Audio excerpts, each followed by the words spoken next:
As we have already downloaded and installed PostgreSql database server, so our database is up and running.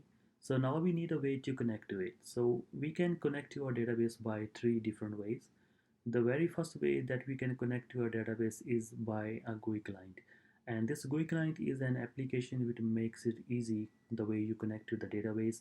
And it also makes life easy in terms of performing like insert, delete, update and view the data from the database. And the second way is by using the command line or the terminal. And the last way is by using an application where we can write server-side application and connect to the database, and we can return the data to our client, and we can also make the data look nicer on the screen. So here, let me show you some actual GUI clients out there. So the very first one is a data grep. Data grep is the most powerful GUI client, and but this one only comes up with a free 30 days trial. After that you need to buy it. But the good thing is, with the data grep you can connect it to any type of database like uh, PostgreSQL, MySQL, Oracle, SQLite, MariaDB, and many more.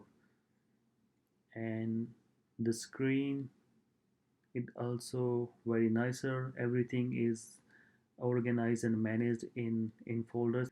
And the second one is the Postico. Postico is a less powerful than DataGrip, but with the Postico we can do pretty much everything that we can do in the DataGrip.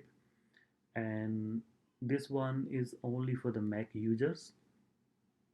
And for our tutorials we are also going to use the Postico. And the last one, that is PG-admin. PG-admin is for the window user. Okay, so we are going to download Postico for our tutorials. We just need to click on download. To finish, we just need to double click on Postico. Okay, we just double click and we give it authority, and then we just minimize the screen.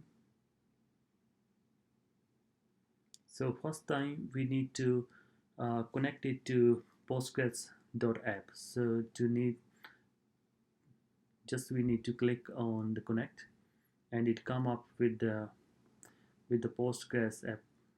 We need to click on it, and we can see the three default database and the database that we have already created. So we need to just double click on any database.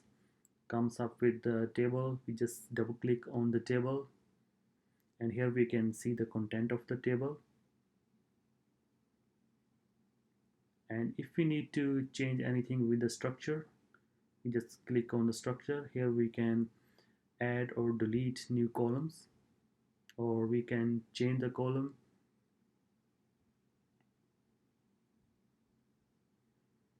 And we can also use the filter on the content.